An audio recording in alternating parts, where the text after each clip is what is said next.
Alrighty, well, this is absolutely terrifyingly exciting. This is happening. We are here to react and review to the first trailer, first look, first teaser for Dunkirk. This is Christopher Nolan's next film, and he is going to war. We've been tracking this one for ages because obviously, I don't know if you can see from the two posters we've got behind us back here, but we're massive Nolan fans. He's kind of the reason we started making films, we started being so obsessed with watching them.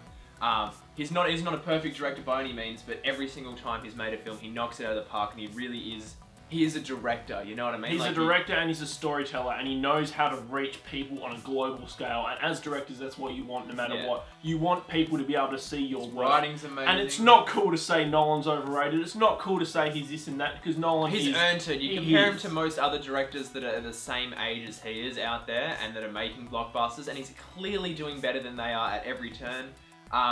He's no Kubrick yet.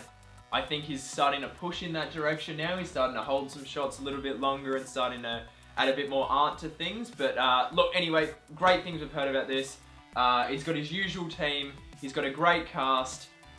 Oh my goodness, let's hit this. If we look like we're about to pass out and you're just like, this is a basic trailer, it's because the images we're seeing are so spellbinding. So let's just cop it. Let's go straight for it.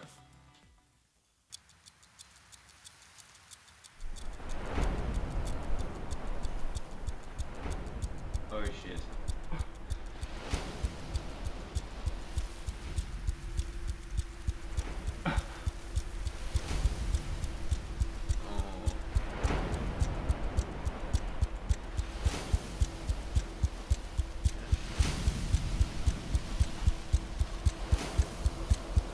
Oh my god. Fucking hell.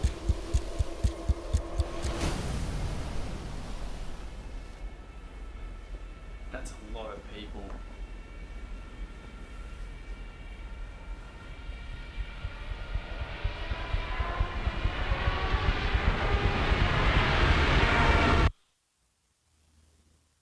Ooh. Ooh. I'd say lock in that Best Cinematography Oscar nomination for Hoyt straight away. Holy shit. Okay, so actually, based off that, because we weren't going to watch another trailer, but I'd probably go again and watch another trailer after that. Yep. Like, I need more of need at least one more trailer. Holy shit. Even though that's a real event, I don't think he'd find a way not to spoil it in the trailers. You know how a lot of films that have like real life events in a trailer, they go and like show, they're like, here's the whole story. I feel like he won't let Warner Brothers do that, so I am just so ready for this film, my goodness. I mean, like, Hoyt, this is his second time he's with him now. It's the same guy who did Spectre, and he did Her, and obviously did Interstellar with him. And, I mean, he just finds such a magnificent way of capturing images, and it really looks as though Christopher Nolan's trying to paint an image this time. He's one of the few people who can use those dark colours and make it work. Yeah, he's really creating something, I don't know, quite spectacular, and I think he's going to find a way to hold his shots a lot more in this film. That's what we saw with that end shot there. Like, I think Nolan's average shot length in a film is like 5 seconds, and he's slowly actually been like dragging that out. And I think that's one of the hallmarks of a good director, is to know when to cut and when to hold it. Watching The Dark Knight again recently, there's a lot of shot reverse shot and camera that just pivots on the characters, and I think now he's starting to go for really composing shots more, really trying to tell the story with mise-en-scene and with composition and whatnot. So oh my goodness, I think like after him like going to space and going all out on Interstellar, I think it's really going to allow him to ground for Dunkirk. We didn't know what he was going to do next. I know, but like doing a real war film. I think he's going to find a way to really sort of capture the film through the eyes of like a young star as well, and obviously he's cast Harry Styles here. For anyone who even is going to question that, you're fucking stupid, because it is utter genius. Because not only can he prove himself as like an incredible director who will be able to direct just about anyone, he's going to be able to bring people that will not see this film to their seats. Yeah. To see art, to see it on a big scale. People want to see Harry Styles in a film, so they're going to go see it. So it's actually a really, really great decision. Yeah, as we're saying, a lot of people don't really give Nolan credit for directing his actors. I mean, everyone always says it's Heath Ledger's Joker, but it's Heath's Joker plus the Nolan brothers basically brought him to life with the script, and then Christopher Nolan directed him. So we've seen him, he's amazing with his actors, and I think this will be finally a film where he gets credit, because obviously we've got, Kenneth Branagh, Mark Rylance, Kenneth Branagh, and who owns Tom like a Hardy. Shakespearean company. You've got Mark Rylance, one of the most critically acclaimed actors working right Last now. year's Tom Best Hardy, Supporting Actor one of the winner. youngest critically acclaimed actors. Yeah, one of the Cillian outright best. Murphy as well. Yes, yeah, we've seen it in a couple of shots. It's just going on and not like, we're Obviously, so already. I'm gonna be. I don't think there was any in that shot with all of the guys like bobbing down and that kind of thing. I don't think any of that was like. Usually, most films nowadays would have like there would have been like 25 people that were real, and then everything else was filled in with CG. But we've already been told like he literally bought like a retro World War II plane just to be able to crash it for real.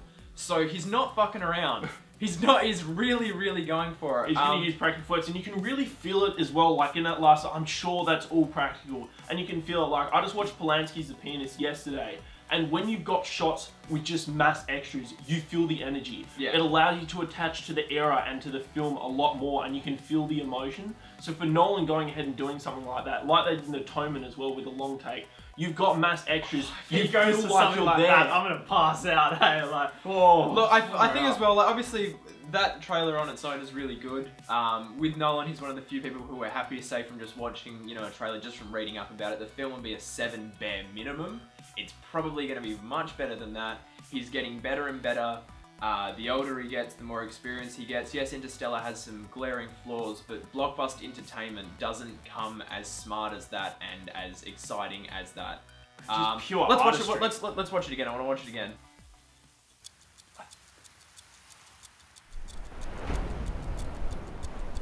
Few directors can have their name just put there and people, want to go see it.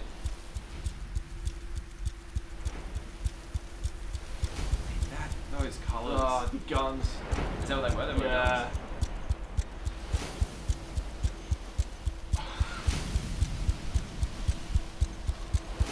That's That's That's a lot. incredible. That's a.